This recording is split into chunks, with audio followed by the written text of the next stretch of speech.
Riding with country bass, country bass.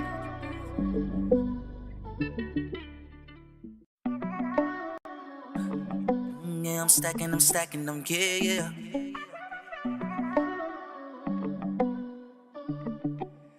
Riding with country bass, country bass.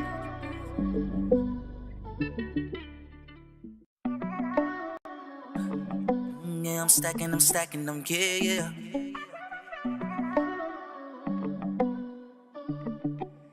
Riding with country bass, country bass.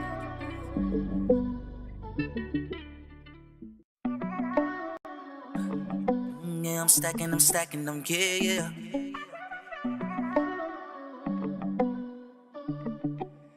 Riding with country bass, country bass.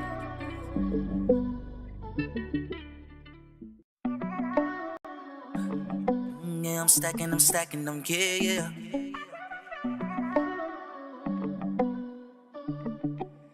Riding with country bass, country bass.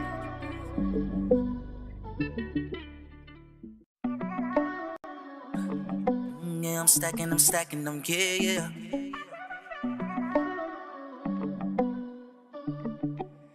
Riding with country bass, country bass.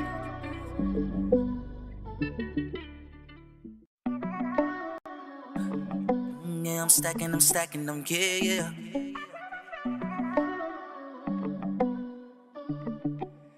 Riding with country bass, country bass.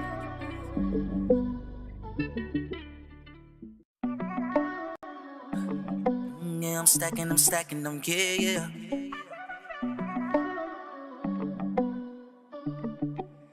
Riding with country bass, country bass.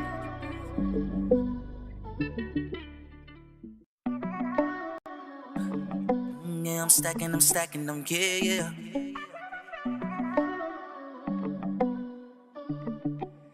Riding.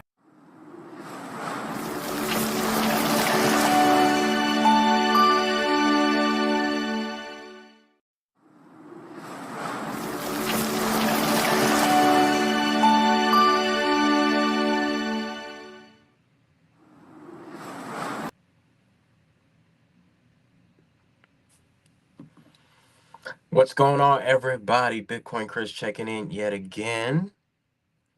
And make sure audio's good. I'm at the library. Anytime you see me in this room, you know I'm at the library. Let me make sure audio's good. Happy Friday. Hope you guys are doing great. Let me make sure audio is Gucci.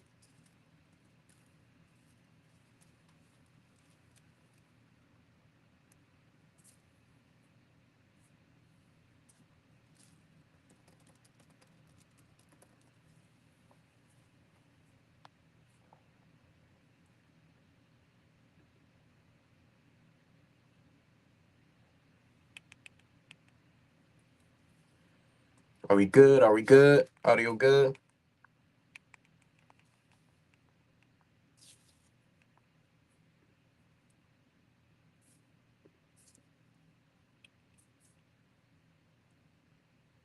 Are we good? Are we good? Audio good? Excellent. Audio is good. All right. So happy Friday, everybody. Bitcoin Chris checking in yet again. Hope you guys are having a great day. Like I said, we're going to be jumping into the Bitcoin price, the Bitcoin price, the Bitcoin price. Today, we're going to talk about, of course, Bitcoin and ChatGPT. I've been scrolling and, using ChatGPT for a lot of different things, but I want you guys to just be with me while I'm doing it because I'm searching on here anyway and looking things up anyway. So you guys might as well tune in. And of course, we're going to jump into the Bitcoin price, the Bitcoin price, the Bitcoin price. Head over to swanbitcoin.com/Bitcoin Chris. And let's jump right into it. Let's check out what's going on with Bitcoin.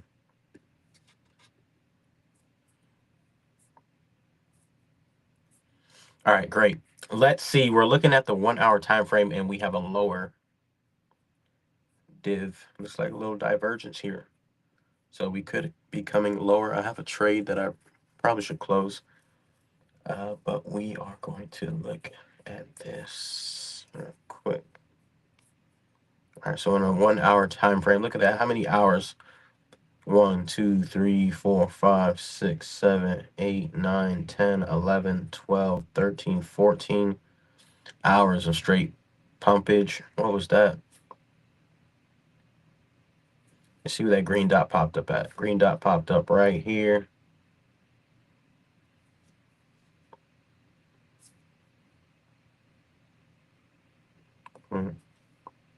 Change that to green.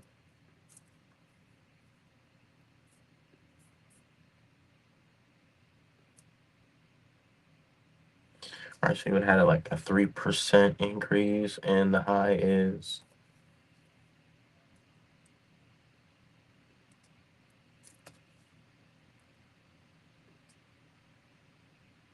almost 4%. 3.5, 30%, 30x leverage, right? So instead of it just being, if you did 10x, it would be 30%, 20x, 24, 60, right? 60 plus percent. If you did 30x leverage times 4, 3 times 4, almost 4%. So almost 90% ROI as an option. So looks like we were pumping for 14 straight hours. And we did decide to dump. I saw this morning. Dump. And we came right back up. And looks like we are right at the 20-day moving average on the hourly time frame. So let's go to the 4-hour. And actually, let me let people know that I'm live, because I know some people don't even know that I'm live right now, because I just randomly decided to come live. Hit that like, share, subscribe if you have not subscribed, or watch the YouTube video with me and Jeff Booth yesterday. Make sure you guys go check out Jeff Booth interview with me yesterday. Super fire, super excited. Great conversation per usual. And let me get this link out to you guys over in Discord.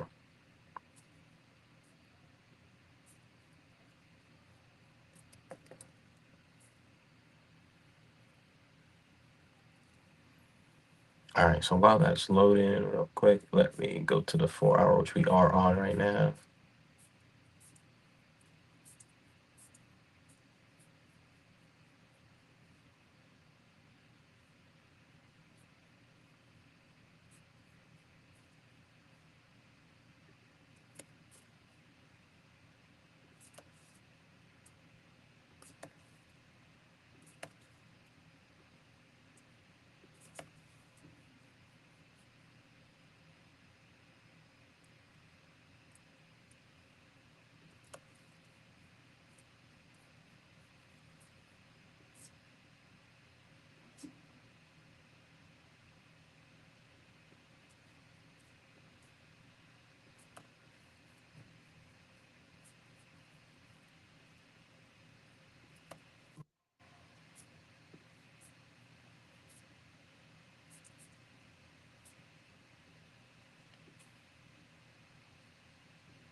All right, that's out.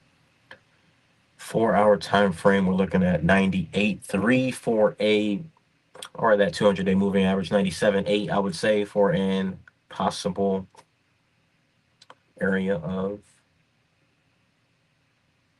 TP. So again, almost 4%, 3.6%. So therefore, there is your opportunity. I said we could come down lower as well. So we're just gonna have to wait and see. I've been hoping that we come down lower. Of course, we are judging and pricing Bitcoin in pieces of paper. So remind yourself that this really doesn't matter. One BTC equals one BTC. And if you understand that, then you're in a better mindset than most people.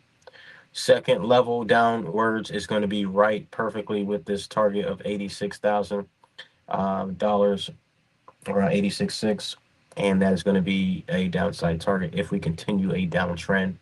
But we're going to have to watch and see how this plays out. If we do continue to head higher, let me do that as well. All right, so boom.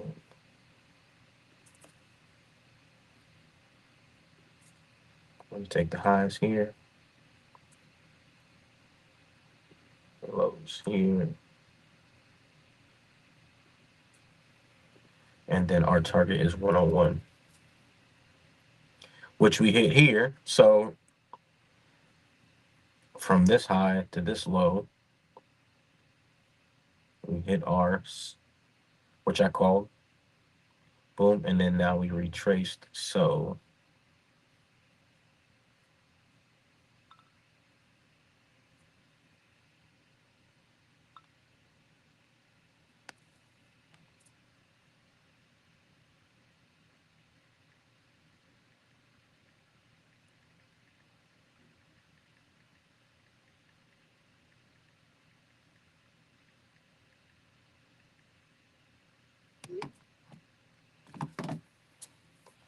all right, looking at that. So that is the 4 hour time frame. Let's look at the daily real quick. We're gonna look at MicroStrategy real quick as well. And as you can see on the daily,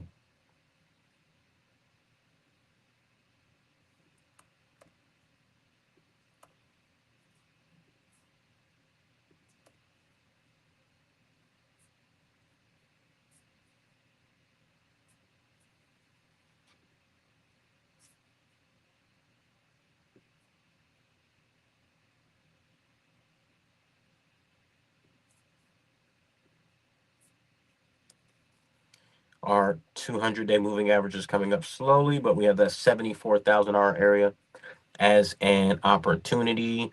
But again, we're still holding this level here. So until we break these lows of 90,000, we should be Gucci. I say if we break 89.5 down to here, 86, if we break 86, this is all an option. Then we can even come down. We can even come down further. I don't think we'll come down this low, but that's 66. I encourage all dips, right? I love all dips. The more dips, the better. We're looking at the weekly time frame right now. Looks like we're starting to curve up on the momentum real quick.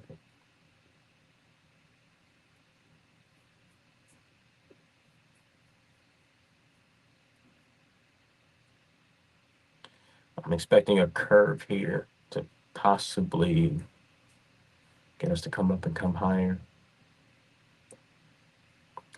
But if we get below the 60, which we're pretty close to, we can definitely expect some more sells. So just be aware of that. And we are going to go back to the 4 hour real quick. That's the daily.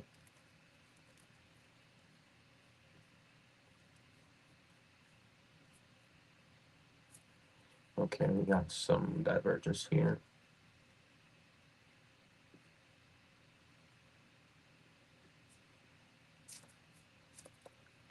So we're gonna have to watch and see on the daily again. 70,000 is your 20-day and 20. If you just look at the 20-day and 20, you guys can just make money easily doing that. Use Market Cipher in conjunction with that. Boom. As soon as we start to separate from that 200-day moving average. Shout out to Oliver, man. Shout out to Oliver, man. We could have just went long here, boom. We've gone over this already. So let's look at MicroStrategy. How did MicroStrategy do today? I didn't look at the charts, any of the other charts at all today. So MicroStrategy came down, bounced on the trend line that I've had here for a while. Tuesday, Monday, we got a bounce, and then okay, so we've been dipping for the last few days.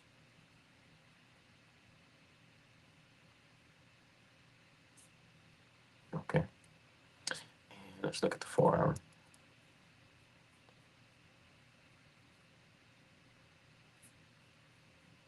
All right, we're underneath. 20 is underneath the 200, and we have red money flow. We got our red dot here on Tuesday, and it's just been down ever since. So we're gonna have to watch MSTR 1 hour. I look at, looks like it's coming down. 2 hour I want to look at.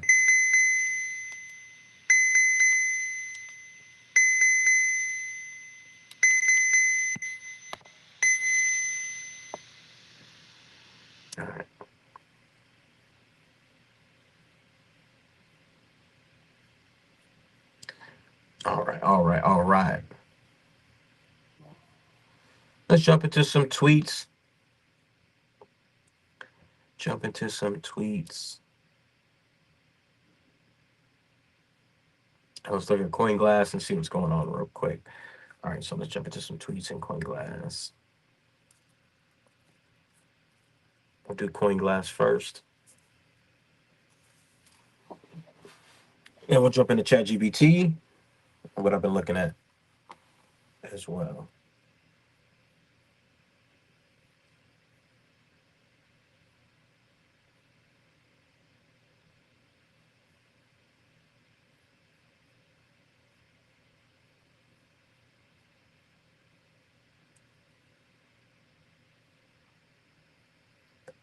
All right, bears are coming in heavy.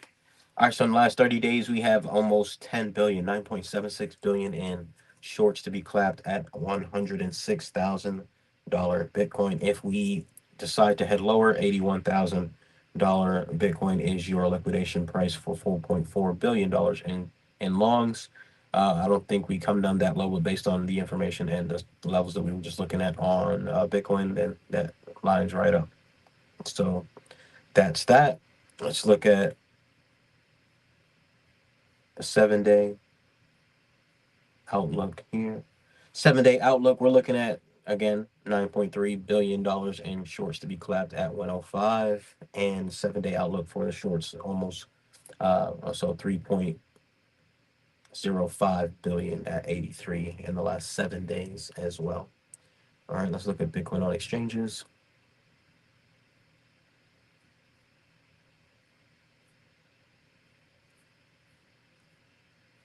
And we are still continuing to head lower and lower and lower.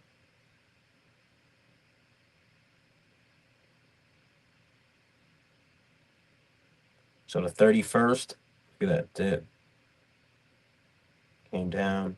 And we're just dipping and dipping and dipping, guys. So we're just continuously headed down. Bitcoin on exchanges, guys. So get as much Bitcoin as you can because they are buying up as much Bitcoin, and it doesn't matter the price. They understand this. Why don't you guys understand this? Most people should be able to understand that by now. All right, and we're going to jump into some tweets here. Some of the tweets that I've shared. I don't think I've been sharing or tweeting too much lately.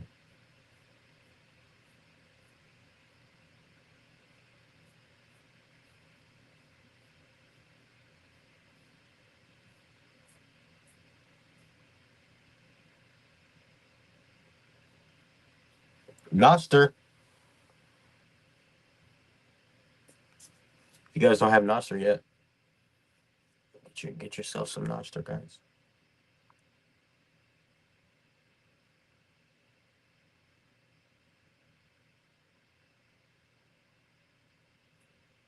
This is the app. So when you download it on your phone, this is the app that you want to look for if you type in Noster.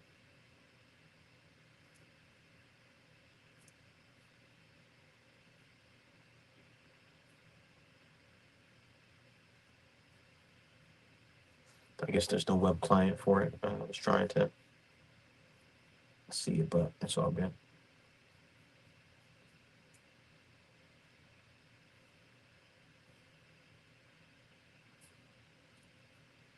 If you want to know how to set that up, I highly recommend you go check out Bitcoin Sessions, and he has a walkthrough of all this great stuff.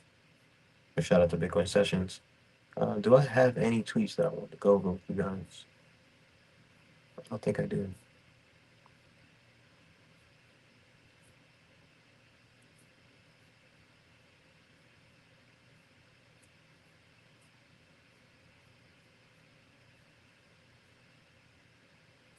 All right, cool. Yeah. Oh well, I didn't go over this with you guys yet, so actually I'll do this. Amero is coming, which if you guys were back in the day, I used to always be on YouTube and looking at and watching, all those conspiracies, quote unquote conspiracies, what they were actually real, things that we were told about years ago, such as, all the things that we get called crazy for, uh, finding out about, right? One of the videos were about the Amero, how the U.S., Canada, Mexico would be joining forces and having like open borders and all that good stuff, and they used the same kind of dollar. So now we can actually see that playing out. And you know that BRICS is teaming up against America, right? So this would be the answer to that. And then we see Donald Trump talking about it as well. We're still Rome, and Rome falls. So we have attacks coming for sure. In the U.S., we do have attacks already happening, so I expect to see more. We have the stock market crash incoming. We got COVID part two incoming. We have somebody here talking about the Amero back like 16 years ago, which is around the time frame that I was telling you guys about. But I used to, be on YouTube watching, all them crazy, quote unquote, crazy things that everybody thought we were crazy for, predicting with all this stuff. So for gold it's crazy now. rises going into December, January. So that might be the reverse of the dollar fall. Apart from that, I think one thing people who are dollar based need to focus on is the Amero. That's the one thing that nobody's talking about. But I think it's going to have a big impact on everybody's life in Canada, U.S., and Mexico. If you Google it, you'll find out all about it. Well, you can tell us a little bit more right now. You always hear about CNBC, don't you? Monero is the proposed new currency for the North American community, which is being developed right now between Canada, the U.S., and Mexico to make a borderless community, much like the EU. And the dollar, Canadian dollar, U.S. dollar, and the Mexican peso replaced by the Amero. You really think that will get any leeway? You may want to visit a couple of websites and see how far along it is. The Canadians are pretty upset about it, whereas the Americans, apart from the Texans, are the only people who know anything about it. The rest of the public's really sort of with their head in the sand on this one. Okay, interesting. I mean, we've already got NAFTA, the free trade zone, isn't it? I mean, is that working? Is that doing enough? Well, I'll tell you what, it's created a lot of immigrants coming across the border. I don't know. You get the pros and So yeah, so that's just one thing that I was wanting to share real quick because they have to guys, all that stuff takes time, and they tell us anyway, right? But we don't even pay attention, right? They tell us in the movies, they tell us everything that they're going to do before they do it.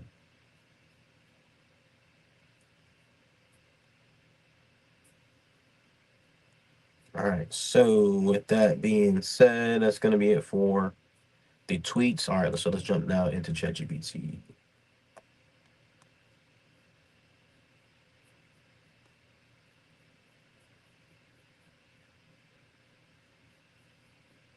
All right, so for ChatGPT, I want to tell you guys, hey, make sure that if you're going to be using ChatGPT for drafting any or just looking up any case laws or anything like that, you have to make sure that you tell it to only provide Supreme Court rulings and verified case laws, or else ChatGPT will make up.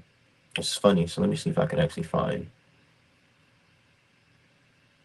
All right, perplexity, right? I asked Perplex a question. Perplexity is another artificial intelligence site where you're able to ask it questions and it will actually pull from Google and try to find actual like websites that you can look at and actual case laws and stuff. So what you would want to do is I actually asked I asked ChatGPT I asked Perplexity why ChatGPT be giving false information sometimes.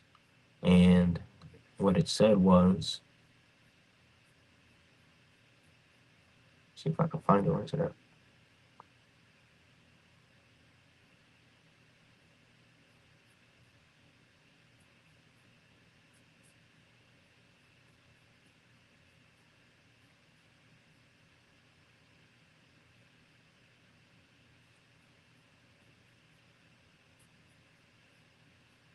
Okay, that's not it.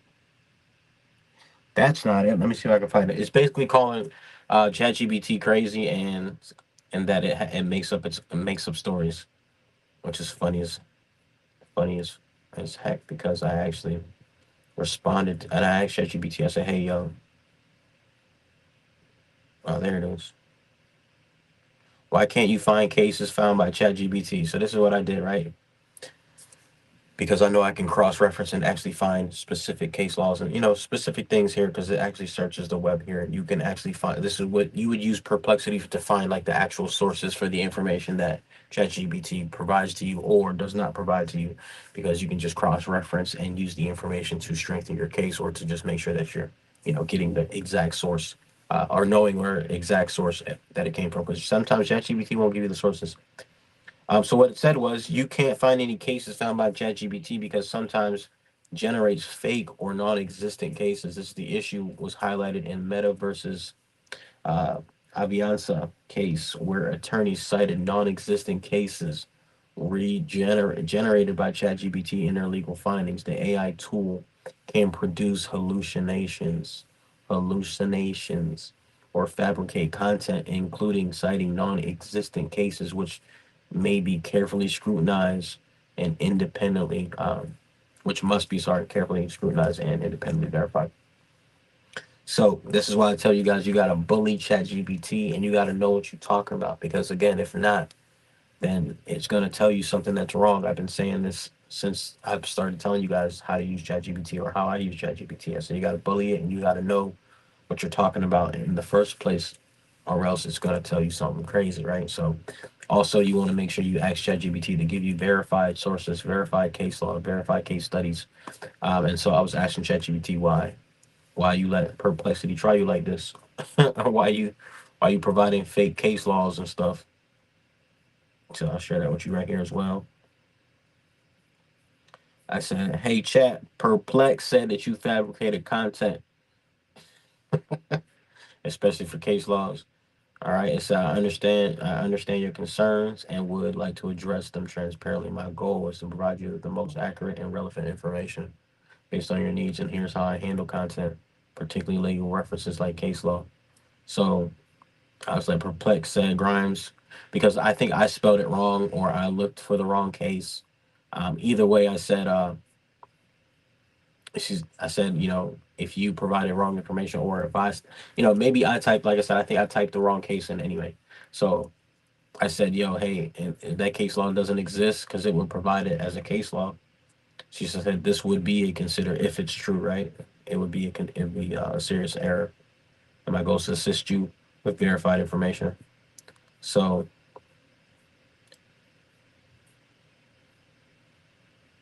yeah, so I asked it what case is the Grimes versus White, and it pulls up.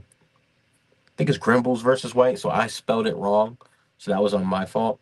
And I said what verified case laws are in regards to promissory notes and banks losing to foreclosures, because I just wanted to make sure that it provided a case law in regards to that. And then I went on a little rant. I was like, okay, well, what verified case law according for according satisfaction? She went on for that, and then I was like, let's see what else I asked. Um, where's it at? Where's it at? Where's it at? So here it is, where it gave me the right case because I spelled it wrong. See, it's Grimbles. Oh, Grimbles versus White. It's Grimes versus White, or and then here it says, see, now I can find the actual case. So if you don't do that, you don't, and you make sure you just have to make sure that it's giving you correct information. Boom. I also have another one. Where is it at?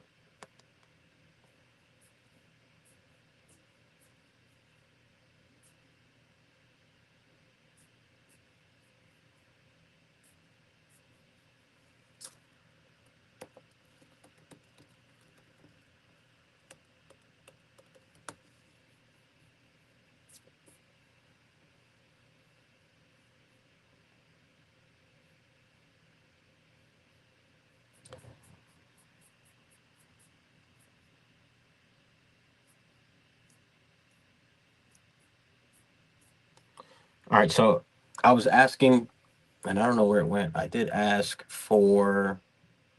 Okay, here it is. Actually, it's on a different. It's on a different chat that I'm having here. All right, cool. So, boom. I was like, all right, let's see. I was like, if a state, so I'm looking at different case laws and whatnot, and so I'm just looking to see how we can utilize it in potential legal arguments, and how this, how the hierarchy or how the supremacy clause would apply for Supreme Court rulings and state Supreme Court versus the U.S. Supreme Court.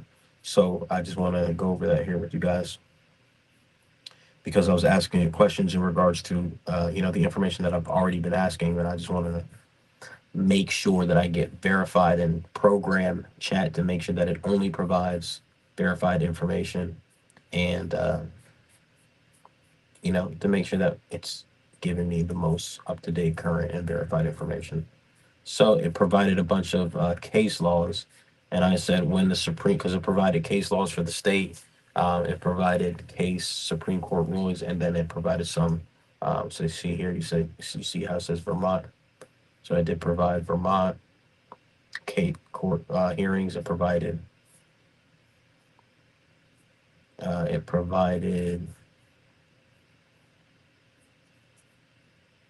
Supreme Court rulings. It provided.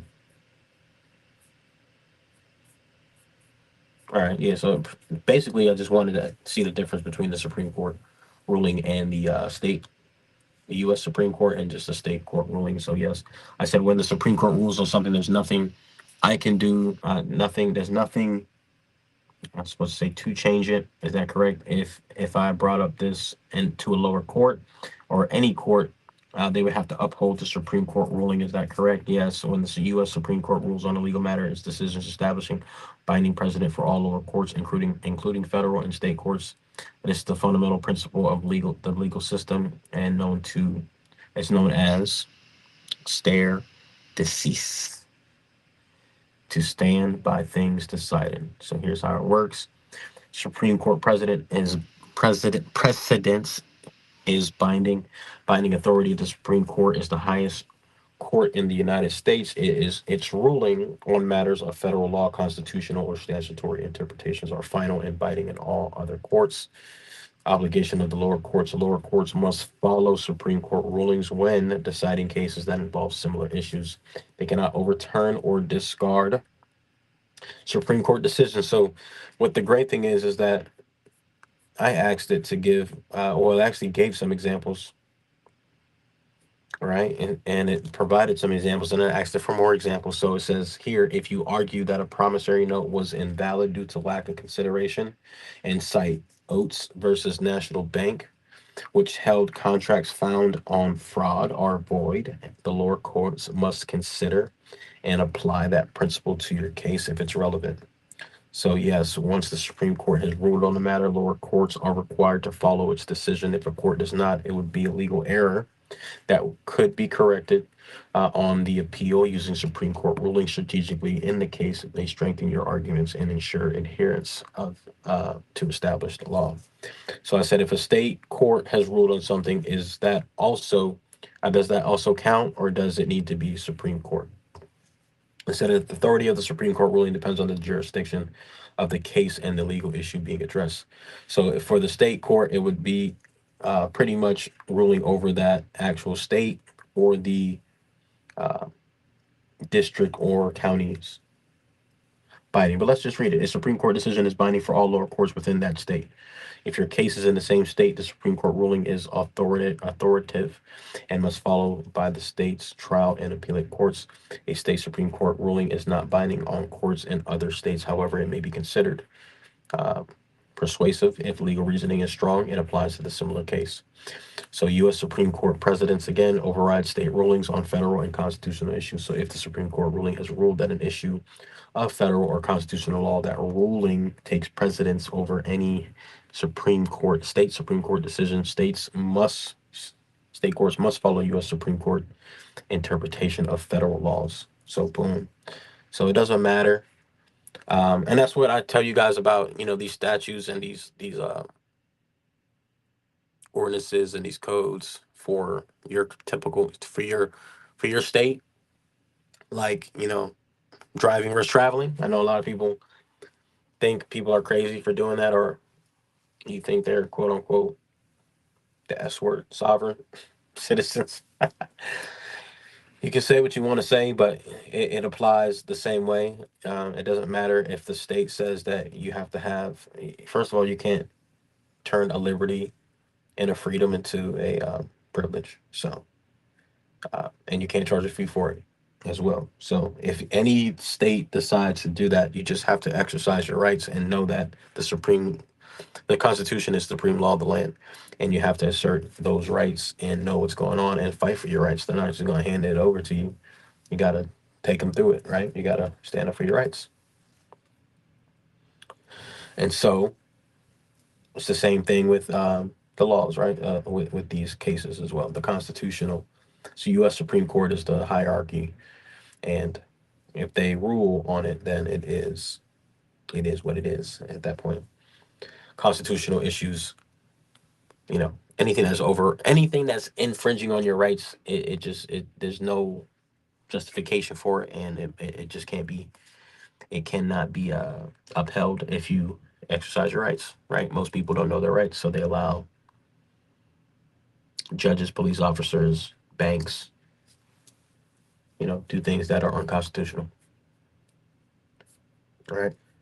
If the issue involves purely state law, the state Supreme Court decision is final unless there's a federal issue that brings it under its jurisdiction of the U.S. Supreme Court.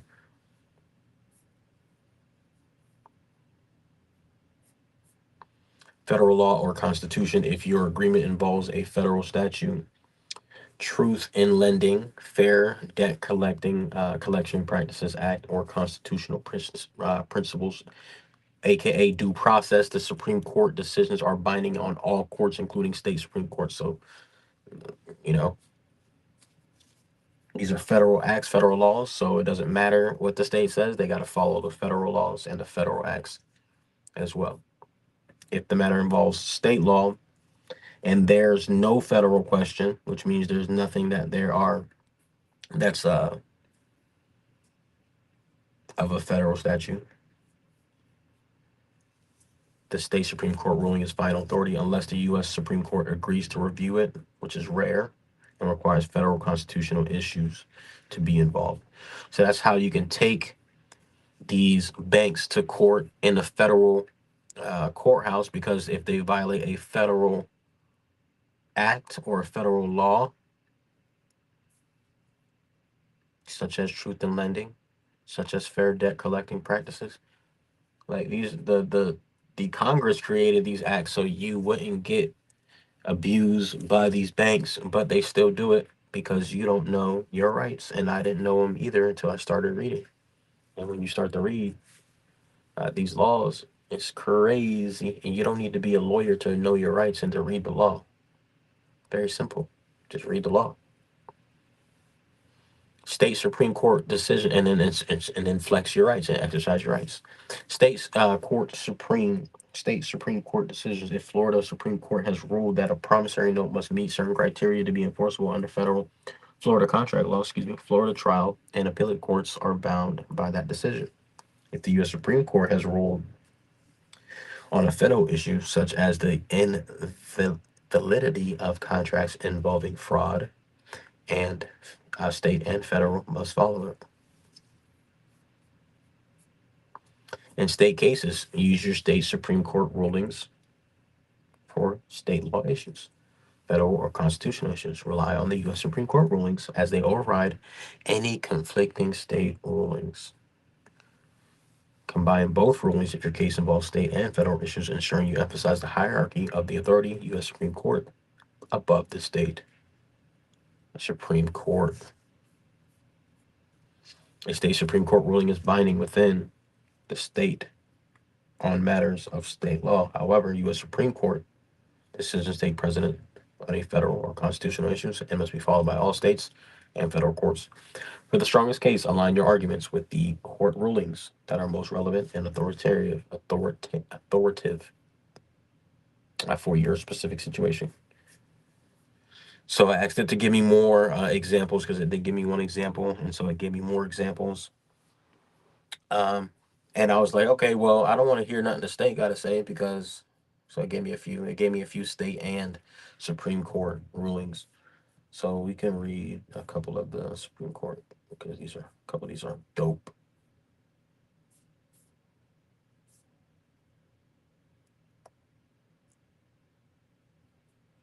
The U.S. Supreme Court ruled that federal banking law preempts conflicting state laws. State Supreme Courts must follow the ruling when federal and state laws conflict in banking matters.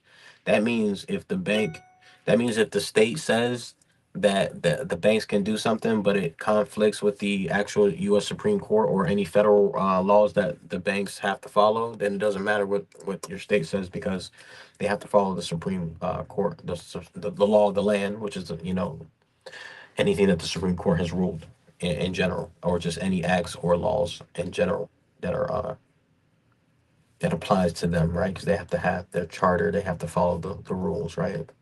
Doesn't mean they're going to all the time, obviously, but that means they have to if you insert your rights and flex your rights, exercise your rights. State Supreme Court on contract law. We're not going to do any state joints. We don't care about what the state says. We'll read it. The California Supreme Court established that bad faith and contractual relationships can lead to liability for tort damages. And if for those of you who don't know what tort damage is, let's look it up. A tort means a wrongful act or an infringement of a right, leading to civil legal liability. So tort damages.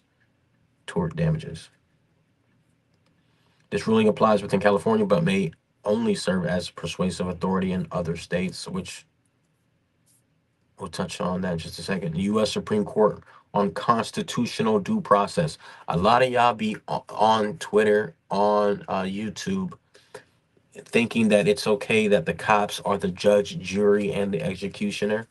Whether or not I mean, it just all depends on context, right? A life or death situation, and whether there's danger and things being present. That's one thing. But normally, you guys are talking crazy about people who are getting pulled over for traffic and infractions, traffic violations, and you guys are,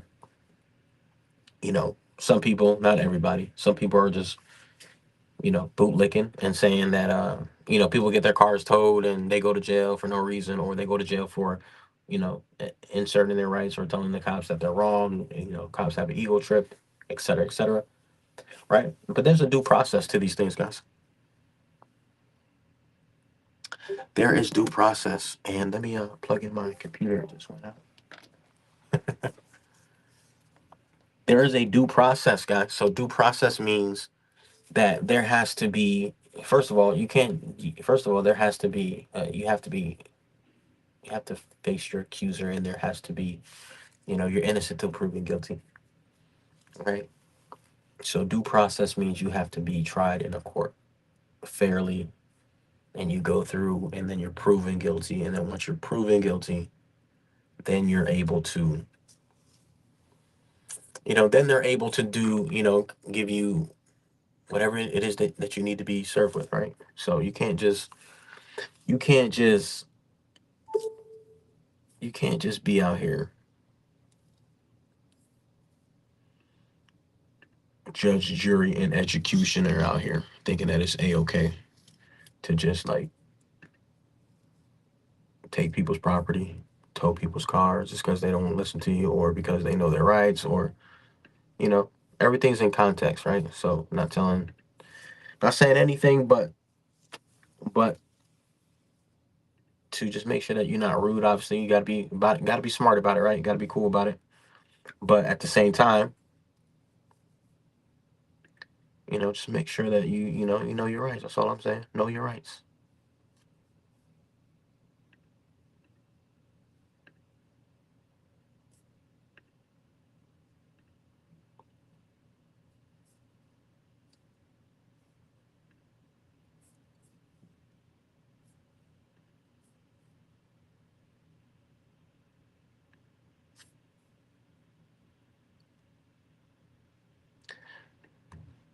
All right, let me open this back up.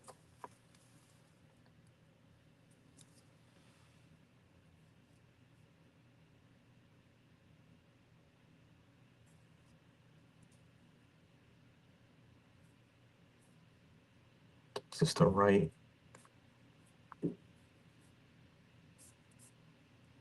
This the right case law that I'm looking at.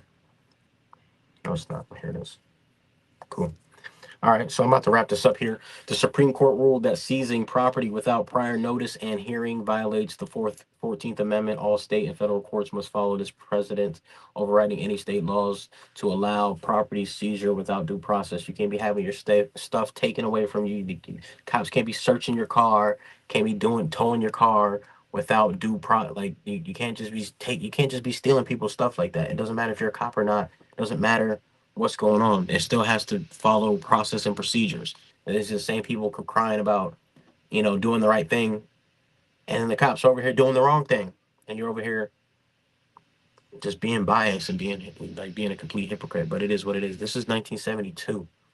The U.S. Supreme Court ruled that seizing property, that means anything that's yours, without prior notice and a hearing, violates the 14th Amendment. All federal and state courts must follow the president. State ruling on foreclosures. We don't want to hear about state ruling. U.S. Supreme Court on fraudulent contracts. U.S. Court ruled that contracts based on fraudulent consideration are unforeseeable. It's nationwide, including state courts. That means if you enter the contract and it's fraud, and all the contracts are fraud, because why? They lie to you and say that you owe them money and you don't owe them anything. They say that you borrowed money, but you didn't borrow anything.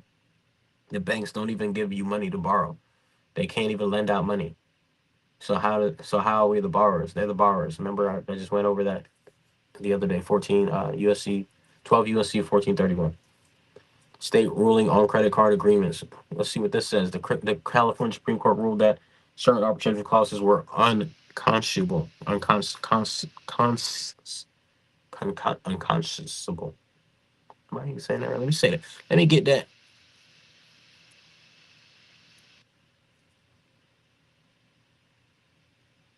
Unconscionable. Unconscionable. Okay. This decision binds California courts, but may not apply outside California. Okay, so unconscionable means not right or reasonable. U.S. Supreme Court on securitization. So the U.S. Supreme Court emphasized that contracts procured through fraudulent means, including deceptive practices and securitization, are unenforceable. This applies nationwide. All right, so it don't matter. So this right here is a game changer because we already know when you get when you get a mortgage, it's called mortgage-backed securities, and when you have mortgage-backed securities, you guys are they are basically selling the mortgage note in advance to investors, and they're getting money, and that's called securitization. And the Supreme Court says that if contracts and it says here, procured through fraudulent means, including deceptive practices and securitization, because they never told you that they were going to securitize them, they are unenforceable, and that applies nationwide. State ruling on mortgages standing, and then I was like, give me some more case. I only want Supreme Court rulings. Like, I don't want to hear about case laws. State if the Supreme Court is if it overrides. There's no point in me listening to anything the state got to say if the Supreme Court overrules the state. So I just went over a few of these. All right, boom, boom, boom. Let's see. Category agreements. U.S. Supreme Court 18. So AT&T versus Mobility LLC conception. And what you can do is I'll copy even though this is obviously these are verified cases, because I told it to make sure that it's verified cases. But if you're not sure, what you would do is you would go to Perplex, and then you would do a new thread, and then you would type in that case and see what pops up. Boom, and then you can see the sources there. Boom. So U.S. Supreme Court ruled in AT&T that way. Okay, ChatGPT didn't make it up. You got verification, but obviously, if it's a Supreme Court ruling or, um, you know, maybe even state laws, maybe sometimes those won't be able to be picked up via Perplexity. However, just make sure you just do your research and double check everything. That's the whole point of me telling you guys about Perplex. So it's able to find those sources. All right, so we did see that there on Perplex, and Perplex has here the U.S. Supreme Court ruled in AT&T versus LLC versus Conception on April 27, 2011, in a 5-4 decision that favored AT&T. Oh, courts held that Federal Arbitration Act preempts state laws that prohibits contracts from disallowing class-wide arbitration. See, so what's going on here? This doesn't even make sense. Supreme Court held that the Federal Arbitration Act preempts state laws that prohibit contracts that firm does allowing classified arbitration impacting enforceability of arbitration clause in credit card agreements. I would want to break that down. I would ask ChatGPT to break that down because maybe I'm not comprehending that correctly or understanding that correctly. Securitization, we already went over that. Boom.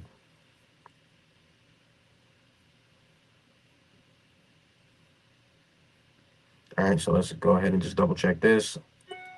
Court ruling at transferring of mortgage without accompanying primacy note is nullity in establishing the possession of the original note is essential for enforcement, which is why I keep telling you guys that you can get out of your mortgage or house payment if you follow the law because they pretty much securitize your note, and we just read that if they securitize the note, then it is, you know, unjust enrichment. That's one. Two, truth in lending. Did they tell you that? No.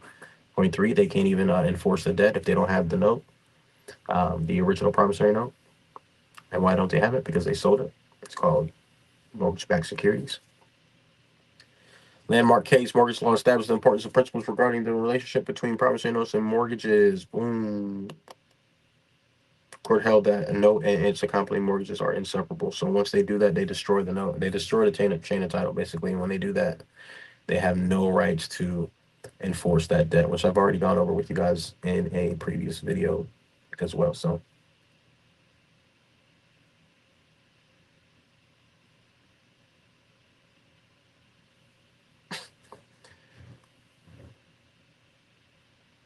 boom.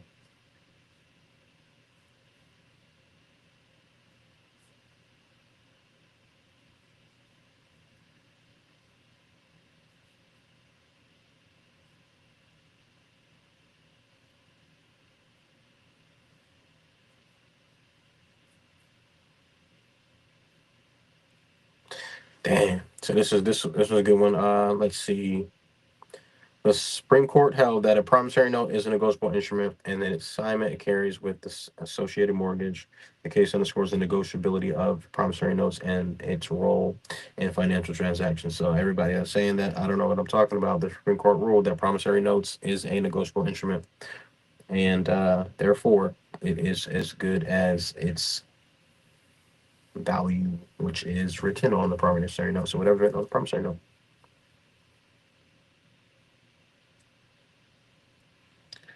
The U.S. Supreme Court has ruled promissory notes and bill of exchange as negotiable instruments essentially to commercial transactions. While these instruments can function similarly to cash by facilitating payments, their acceptance as form payment depends on the terms agreed upon by the parties involved in transactions.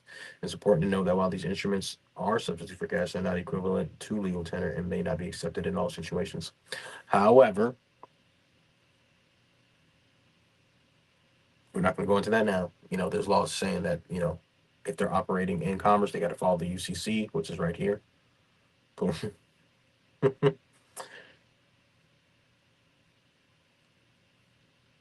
it goes. I was just about to say this. According to the UCC, negotiable instruments, including promissory notes and bills of exchange, which are unconditional promise to pay an order, fixed amount of money. Boom. All right. So with that being said, quick little video here today. Hit that like, share, subscribe. I'll see you guys in the next video. I know my camera's tilted because the gimbal was overheating, but it's all good. All right. So with that being said, head over to swanbitcoin.com/Bitcoin Chris. I'm about to get up out of here. I'm at the library, about to slide back to the crib. I'm gonna do a video with you guys to go over this library. This library is pretty dope. They have this thing called the Melrose Place, and they have like a studio. They have uh, like a recording, a full blown recording studio at the library, which is crazy. This is where our tax dollars are going. Crazy. They got these little podcast booths. They got 3 single podcast rooms. They got a bigger podcast room. They have flight simulators, driving simulators, a bunch of different stuff. So it's pretty dope and it's amazing. So I want to definitely show you guys this library because it's dope. And you guys might have something fire in your city that you guys can go check out and be in and utilize because it's your um, tax dollars that created this place. And not only that, guys, remember it's a public place. And if you guys are familiar with your First Amendment audit, First Amendment auditors. Sometimes they go to libraries, guys, and they go to libraries because they want to see if anybody's going to violate their rights and tell them that they got to get out, or you can't record in here and all that good stuff. So the library is a great resource, especially since your tax dollars have paid for it, and utilize it. Use your resources in your city, guys. We already paid for it. We paid for it. All right. With that being said, Bitcoin Chris checking out. Stack your Bitcoin to chill. Head over to swanbitcoin.com/Bitcoin Chris. Stack will fold. Bitcoin to fiat, that is out on Amazon right now. If you want to go get that version. I will update any versions of it, any changes that may need to be done to it in the future. But right now, it's available. You're good to go. See you guys in the next video. Peace.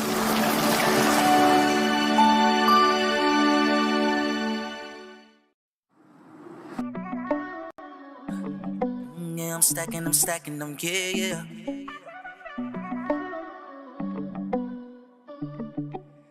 Running with country bands, country bands.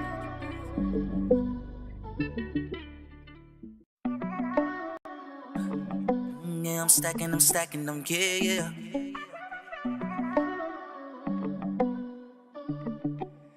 Running with country bands, country bands.